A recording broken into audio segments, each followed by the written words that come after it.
Old Style Light. It's our great beer. Bennett, and they did it without the running back. I want to ask the question that I kept asking myself, and I had no answers. You're our pro football expert. Who is Frank Reich? Frank Reich is, I'll tell you who he is. Well, wait a minute. I knew he played at Maryland. He is the greatest comeback quarterback in the history of football. I know. Now, the game that people knew that he already had set the largest comeback in college football history when Maryland beat Miami. The thing that people don't know about that game is he didn't even play in the first half of that game. They were down, I went back and did some research, they were down to Miami 31-0 at halftime. And Frank Reich comes in because he'd suffered a separated shoulder the week before. So he comes in, and not only do they beat Miami, but they go so far ahead that Miami itself, under Bernie Kosar, launches its own comeback and almost won that game in what would have been another reversal of a great comeback. Frank Reich is a guy from where? From Maryland. He backed up Boomer. Where did he live? You mean, what street? Where did he not? What I don't know, street? but nobody knows where this guy came from. Did he back up Boomer Esiason? He won't even start next week, probably. Boomer had left. Okay. He was there. They had a couple of years. I think they crossed over. But this wasn't just a quarterback job. It took the defense. It took the special teams. It took the officials. Yeah, I think they gave him a touchdown. When the guy was out of bounds. Phoebe stepped out of bounds. Yeah, Plus, on the last interception, on Moon's interception, was a tally. He tackled. I know. I felt very bad about that one because that put the onus on Warren Moon. Somebody said something to me that I feel is pretty interesting. In fact, I was just getting some food at a carryout joint, and the guy said, you know, the biggest thing I will think about that game is that Houston will never recover. They're going to have to get rid of their coach, their quarterback, virtually everybody in that organization. You don't come back from that kind of a thing. Now, one thing you can say is Buffalo came from behind, but Houston blew it. I mean, in every way imaginable, they blew it. On the onside kick, for example, the guys up in the front for Houston were retreating. They didn't expect an onside kick with a team that's down 4 touchdowns. And what happened with the point after when the ball went through Montgomery's? Yeah. Right. I mean, everything. They had him stymied. I had written an article for Sports Illustrated just a couple of weeks ago in which I was sick of people whining about players or teams piling it on, getting too big a lead. And in this game, when Houston had a lead of about 28-3, maybe, or whatever it was, they scored on an interception, right, to make it 35, and that was the thing that usually breaks a team's spirit. But they thought that Houston was trying an onside kick. I believe there was it was just like a squib kick, and you could hear the people in the stands were booing, like, okay, this game is over. Be gentle to us. Forget it. You've got to have 40 or more points now to know that your lead is. Even the announcers during the game were saying that this game, that Houston's got it in the bag. It's all over for Buffalo and everything. Yeah, in the second quarter they were. How about all those people that turned their TVs off, man? Right. Who did they interview on one of the sports shows that played with? It was Boomer. It was Boomer Esiason. Oh, he said this guy's a comeback kid. He said he was good, but I still don't think that anybody. Well, you couldn't have believed they were going to come back because it had never happened before. I want to read you a lead written, appeared in the newspapers on January 3, 1982, which is 11 years ago yesterday. It wasn't the greatest playoff game in the history of professional football. It was, however, the greatest offensive playoff show ever staged. That was the Miami Dolphins and the San Diego Chargers in the day of Air Coryell. Miami was down 24-0 at the end of the first quarter and came back. Now, I thought this was improbable. Now, the Miami didn't win that game. That was the difference. But that was the game where they threw the forward pass and the lateral just before. That was the one where Kellen Winslow almost died. Yeah. I mean, he was out there. The guy, they would prop him up. He'd go back out. And then San Diego won that game. And you know where they played the next week? They played in Cincinnati. They had a temperature change of approximately, I think it was 129 degrees, counting wind chill factor, because it was about 25 below or 15 below with a 50-mile-an-hour wind in Cincinnati, and they played, it was about 80 in Miami. I have a question for you guys about this comeback. Do you think that these highly sophisticated professional football players, do you think that the crowd was a factor? No. Yes. Yes. Bill says no. Why not? Because the crowd was down. Yeah, but when they got it rolling, the crowd went nuts. Listen, They got a 12th man sign up there at Rich Stadium. Sure, but the whole thing was impossible. It wasn't possible. It was. But it was great. Everybody having a good time? Yeah. You've got the right beer. What are you nursing there, pal? It's an old style. Why? It's all taste. Old style's taste, one word. Large. Appropriate. It's a great beer, Dennis. And you want to know why? Frankie, the TV. Take a look at this. Old Style is double brewed from pure spring water. Dennis, all we care about is one thing, and that's the taste, right? Right! There are no prevaricators in this town. Old Style and Old Style Light. It's our great beer. I've always found a lot of bargains in the Chicago Tribune. Now you can get a great deal from the Tribune. New subscribers can order 8 weeks of 7-day home delivery at the special introductory rate of $2.50 a week. And it's like getting weekends free. You save $16. Just call 1-800-443-4100 and charge it to your credit card. Don't pass up this bargain. Call 1-800-443-4100. It's like getting weekends free. The Chicago Tribune. Now more than ever, it's worth it. I know. You see all of these car and truck companies announcing their end-of-the-year sales, and you think, this is no time to be spending money on a new car. Well, Chevrolet couldn't grease you more. So for a limited time, you can get a new Chevrolet Orgeo for a great low price. Even better, you won't have to start paying for 3 months. I think that's very nice of Chevrolet. Don't you?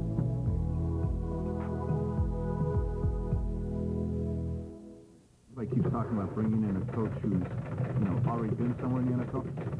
Somewhere waiting out there are these great young assistants. Yeah. They're there. Like, he's not even young, but Wanstead at Dallas, All right. they're staying. Johnny Rowland is there. I mean, you bring Bennett? Yes. Excuse me for interrupting, Mr. Telander. Ben, did he ever pick you up? Who? Dennis. The You policeman? look very familiar to me. I mean, before I Quiet, came let's to not get into the background. You're arrested on suspicion. of everything. Yeah. Anyhow, Dennis, Yeah. while they were talking about the Buffalo game, you started to mention something about the New Orleans and the New Orleans Philadelphia game, Yeah. which I thought New Orleans had it in the bag, and then that fourth quarter they just kind of gave it away, and I especially like them because their defense reminds me of the Bears.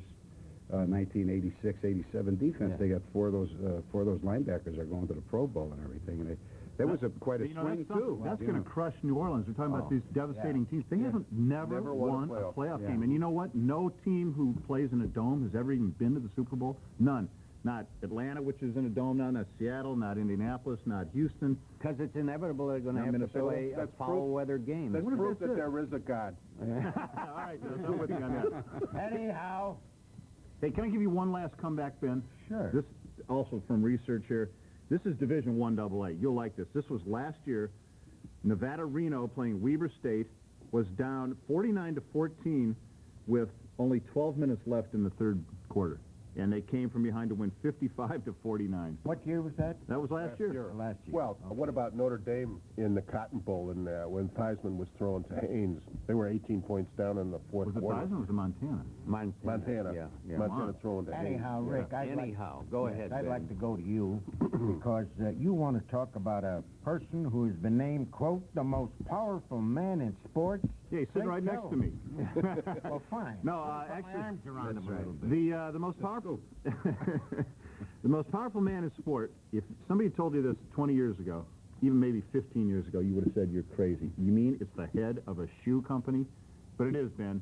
Philip Knight, Explain. who is the chairman and CEO and the founder, I believe, of Nike Shoe Company, was voted the #1 most powerful man in sport by Sporting News, which I agree with completely, and I would have said that even before they came out with this poll. Nike now, with the way they sign athletes coming out of college, they have almost usurped the role of an agent. And it's been brought up, it's kind of brought to a head with the deal with Michael Jordan. He went out and did a Hanes underwear ad, which Nike, probably wasn't all that thrilled about. What they would like to do now is get these great athletes, do their contracts, their investments, everything, run their advertising campaigns where you can make much more money than you will playing the game, and tell you what you can and cannot do. And it could be the death knell of agents, which I'm sure no one would mourn, but it's astounding to me. A shoe company. I mean, they've got this Nike Town place that I just visited here in Chicago. It's virtually a 3 or 4 story museum rather than a store. There's all these things to look at, and hardly anybody buys anything, but it's like a display case. I don't think they even care if they sell Rick, anything. it's surrealism. Yeah. It's not real life. The shoe company has replaced what one generation ago was Mark McCormick when he signed up Arnold Palmer, Jack Nicklaus, and Gary Player, and all, not only golfers, but tennis players and big stars. In a way, Jauss, that's right.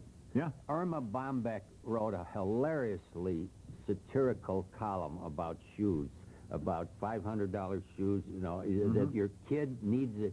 She said, these are kids who won't walk to the door to let the dog out. And they won't walk to the door to let the dog in, even if the dog is tunneling under the house trying to enter.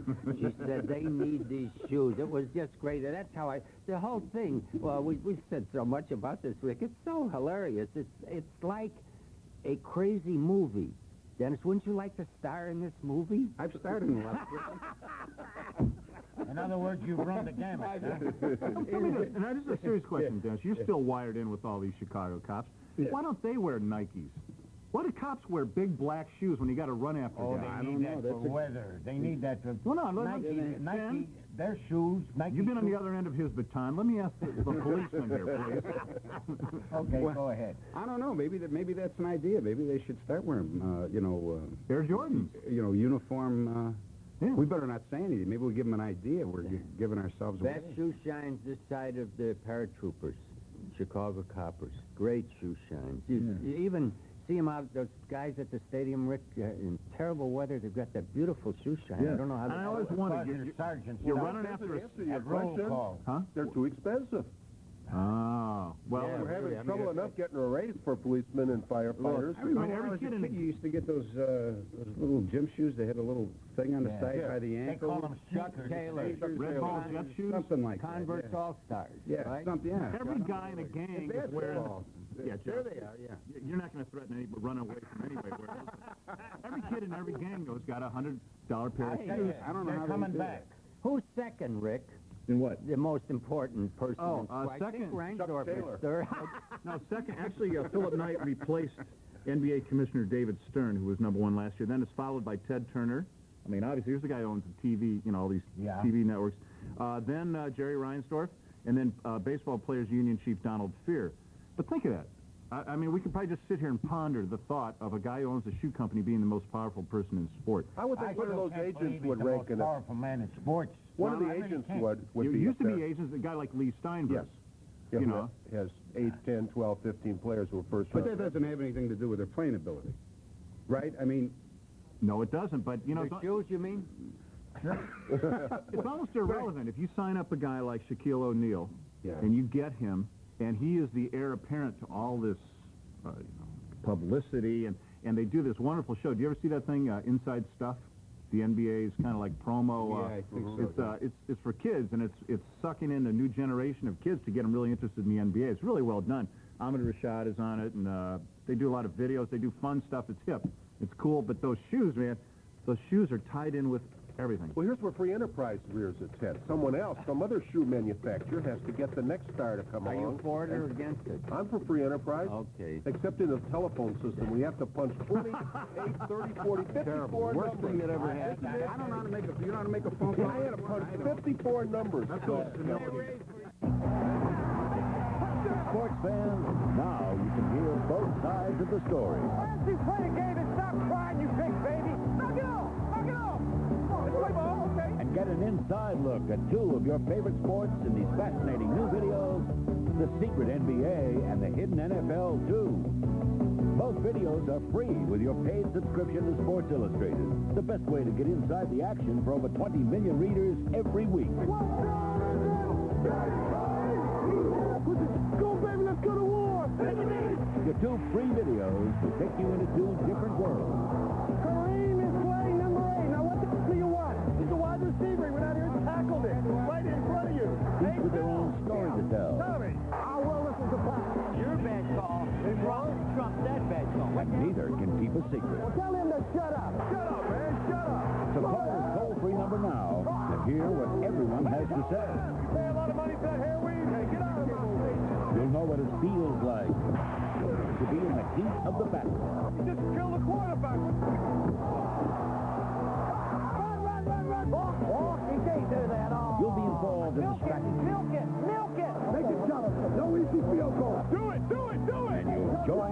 celebrating. Call now so you won't miss out on all the fun of the secret NBA and the hidden NFL too. Both free from Sports Illustrated. Get your 2 free videos and 54 issues of Sports Illustrated, including the swimsuit issue, for only $1.39 an issue. Save over 52% off the cover price. Follow all your favorites in Sports Illustrated. Call now to subscribe or renew and receive your free videos. For quicker delivery, use your credit card. Get your 2 free videos and enjoy all the action and excitement of sports every week. Sports Illustrated. Call now. Well, we're going to do a New York accent. Right? No, but I talking about it today to him. We're talking about New York today. New York accent. You got a Chicago accent. It's like you took lessons at Bentley. We went to the same elocution linguistics. We went to the Chicago accent. Same elocution. That's right. No way. That's right. That's right. Good telling there.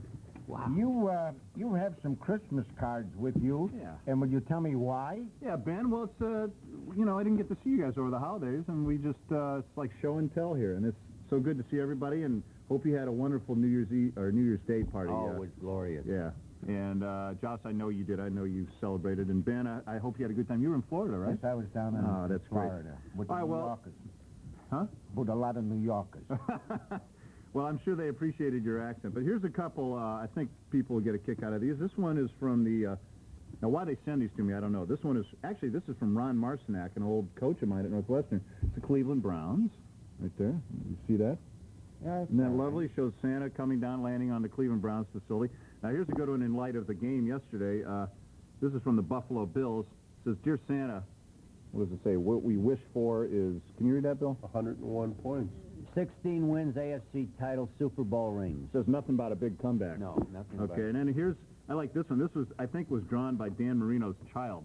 But this is the Dolphins. Yeah. Huh? They went all out on that one. Very nice. Yeah, and now here's one. You'll like this, Dennis. This is the Chicago Bears. This shows Chicago Bear legends, Dick Butkus, Bill George, and George Halas in uniform, and, of course, in front, the most recent legend, Mike Singletary. Mike Singletary. That is Hallis. That's not Red Grange. I No, thought it was Red Grange. And then one more real quick. This is from a buddy of mine who thanked me for sending him a Sports Illustrated bathing suit calendar, 1993, so he can keep track of it. He's in the Kiribati Islands, so far away that it takes a month for him to get anything. And these are the people that he's dealing with. He's in the Peace Corps. Oh, wonderful. Yeah, isn't that nice? So he said, thank you very, very, very, very much for the... Are those Indian people? They're... Aborigines? This used to be the Marshall Islands. I don't know. Oh, I was Polynesian. far from Christmas cards can be educational, too. I know, Ben. Yeah. They can be informative and educational. I never knew that Santa Claus was a left-hander. There he is on the mound at Comiskey Park. Yeah. The White That's Sox? the White Sox card, and Santa is a lefty. That's why they could send Hibbert to the Cubs. How many cards you get, Dennis? I didn't get any. You didn't? No. I'm surprised. No, I got a couple. You didn't. Yeah. Here's one from the women's swim team at Northwestern, signed by all the... Hold it up there, Rick. All right, here, I'll hold up there. Signed by all those... No phone numbers on there, but they've all... Now, Josh, why did the swim team send you a Christmas card? I guess because I'm such a good swimmer. And a good guy. Yeah. Why are... well, they should have a picture, a team picture. Yes. In their tank suits, the real suits. Oh, God, those are...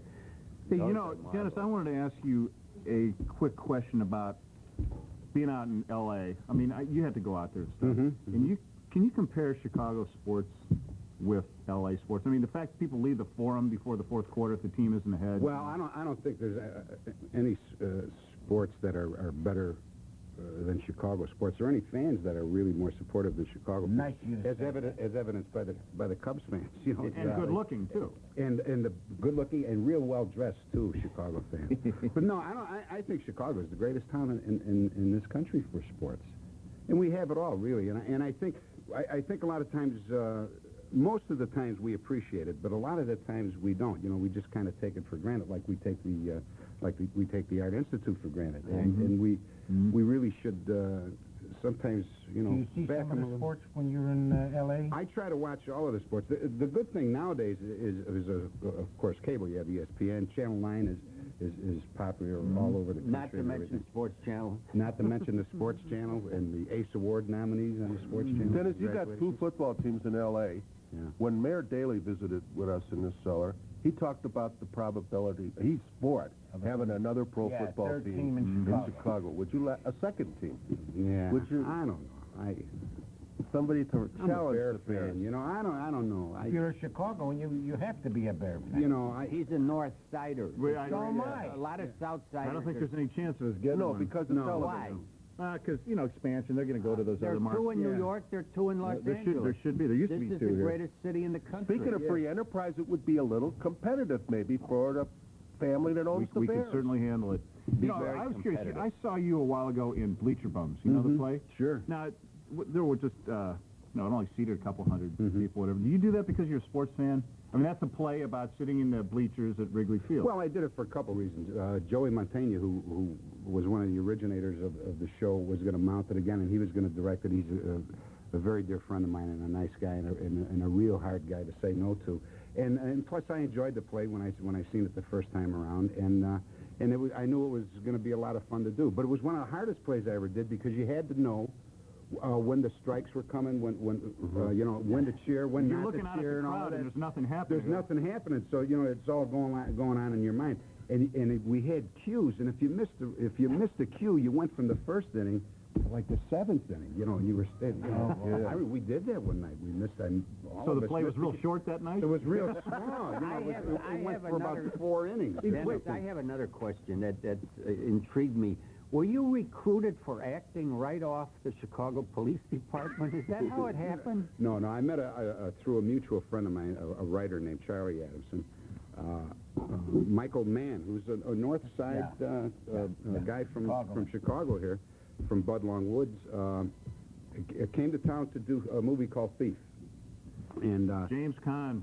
Oh, man, what that was the precursor to Miami Vice and Crime Story. My favorite TV show of all time. I told you how me and all my buddies would get together just to hear the opening of that thing, and as Del Shannon is singing Runaway with his special words, and these guys are running through just firing these guns, and there's all that wadding coming out of that guy with a stogie, his shotgun, and just flames all over. Paul Butler, fine actor and a good guy. Oh, man, what a show. You had never been on the stage before? No, I never had. You weren't in theater groups as No. avocation? After that. Well, naturally, they saw talent, so then they... Well, thank you very Was much. this at a party or something? No, they were scouting locations and getting some ideas for the film. And You some like playing dialogue. bad guys better than good guys? Hey, not for nothing, but how do you guys like this beer? It's great. Not surprising. And how about you? Old Style Light, this is a beautifully brewed beer. Well elocuted. Talk to me. I hate the peanut. Save that thought. You want to know why Old Style Light tastes so great? Frankie, play it again. Check this.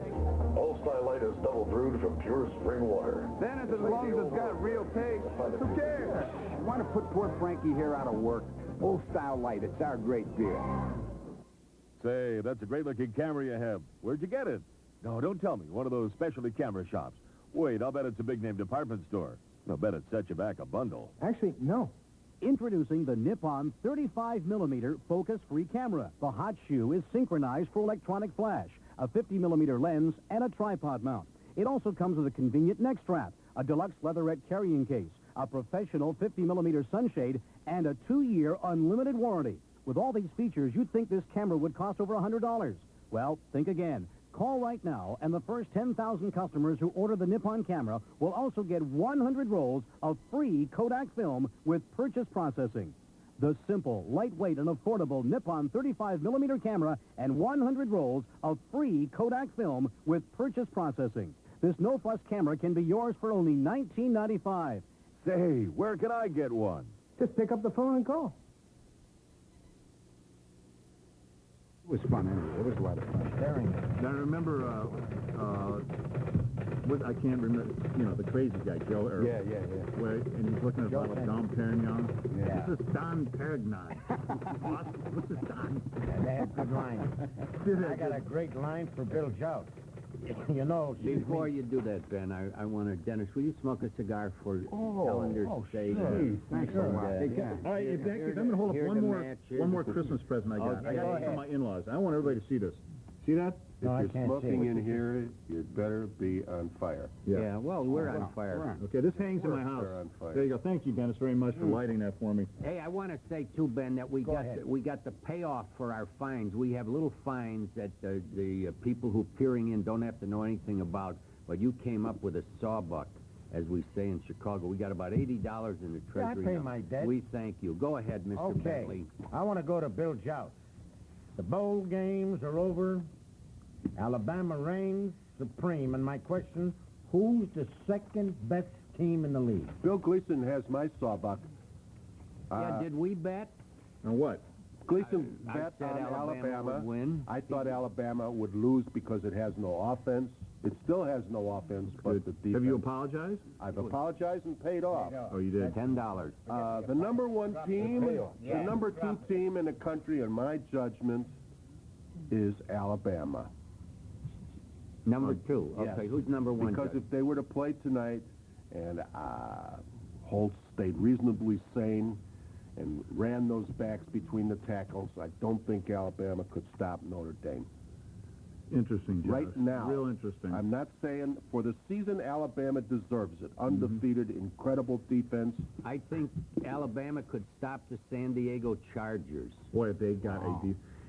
Bill, you bring up an interesting point, and that is that teams change during the season. Some teams go down. I think Miami isn't as good as they were when they beat Florida State, which might be the number Florida two State team. might be the number Right. one. They have now. You're laughing at my No, Heisman I'm not Trophy laughing. pick. Notre Dame is a team that has gotten better and better and better, and as people realize now, they promoted the wrong guy for the Heisman all along. Without a doubt. Or you know, I mean, they're pushing Meyer and But still, you're talking about Brooks. Right. But I think the thing I noticed New Year's Day, watching first Notre Dame, then Michigan, and then Alabama, in each game, the winning team had a fullback who preceded the ball carrier into the hole and just knocked linebackers all over the place. Houston for Alabama, Bettis for Notre Dame. No, that's good. That's good. And Leggett for Michigan. You left me an opening here, and I've got to say something. I've wanted to do it so long. He smokes a cigar with great elan. And I want your opinion on Elan? Elan. Hey, look that up, Ben. Look up Elan while I'm talking to you. E-L-A-N. Craig, with Ironhead Hayward, I just want to have like a moment of silence. This man weighs well over 300 pounds. I don't care what anybody says. He's got a head the size of this newspaper. I mean, you know, the dimensions of it. And that guy is fast, and he moved the pile a couple times yesterday. I'm sorry that New Orleans lost, and we're not going to get to see them anymore. But you talk about a fullback, guys. The biggest one in history, biggest one ever, I think. He might be as big as the Fridge was when he ran the ball. Dennis, this takes me up to what Jauss is saying. What I would love, I saw Ironhead score the first touchdown, and he ran behind one of those huge linemen who was a total eclipse. Nobody came anywhere close to Ironhead. Ironhead prances into the end zone, does his dance. Why, once in a while, don't they hand the ball to the guy who escorted him, Dennis, and say, here's the football, Joe, or Mo, you do the dance.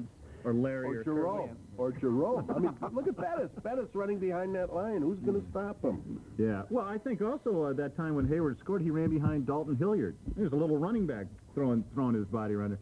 I mean, this guy, I don't know how we started talking about Ironhead, except he's so fabulous just to see something like that with a belly. Because there's no moving point. As he runs. The reason we're doing this, as Dennis can tell, is there was no point to what Jauss is saying. Because Alabama is still number one and will be number one forever. Of course. Hey, you know there's one other undefeated. Tonight, there's an undefeated team. Michigan.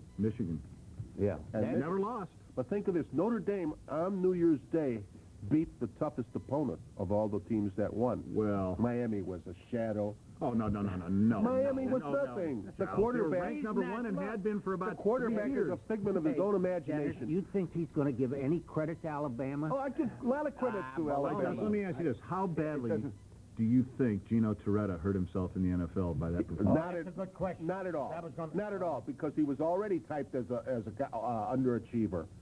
He's just a guy who was on a good team. He's not good. All right, then how about your guy? Maybe, I don't know if you guys saw this, but the Florida State, Charlie Ward, your buddy? Charlie the guy Ward. You voted for the Heisman? The last 4 games he came on, there was no better quarterback in the country. I hope he has brains enough to go into the NBA. He will. That's his best sport. I have a question. What do you think? I think his name is Marvin Jones, the Butkus Award winner. From Florida State? He's coming out early, I think. Is he going to come out He was the early? Outland Trophy winner, too. Yeah, he swept it. Yeah.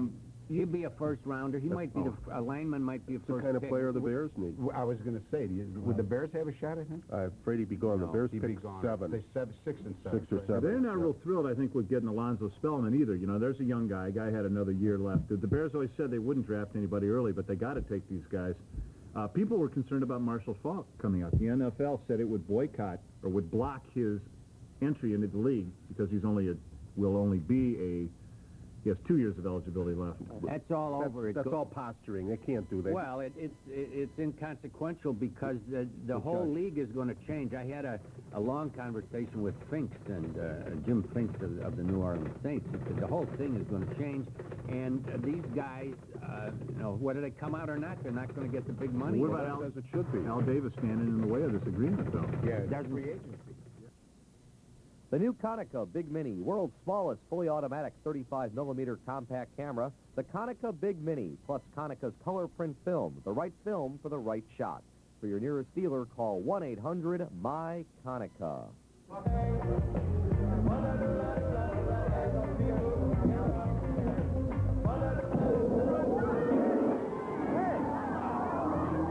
What's this, man?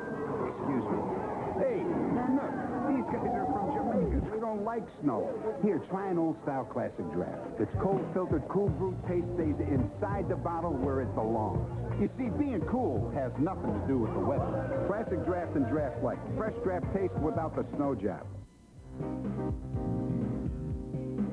Casio's electronic easy label printer. Label files, video tools, even kids' clothes. Print different styles, sizes, and up to 4 lines of information. Casio's easy label printer at Office Max. Today we're talking about the excitement of UIC Flames hockey, and with us today, one of the legendary hockey greats, Mr. Guy Lemieux. Guy, how are you? I feel very good. And you look good, too. Guy, have you caught the Flames in action? Oh, I watch the Flames all the time. Toronto, Montreal, every place. Guy, I think you're confused. You see, the Flames play at the Pavilion. Oh, yeah.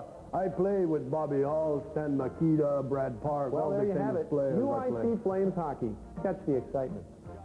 There's no two ways about it. UIC Flames hockey can't be matched. Join in on all of the excitement this season at the UIC Pavilion. Tickets are available at the Pavilion box office, at all Ticketmaster outlets, or by phone at 312-413-UIC1. Don't miss the next hard-hitting, fast action of UIC Flames hockey.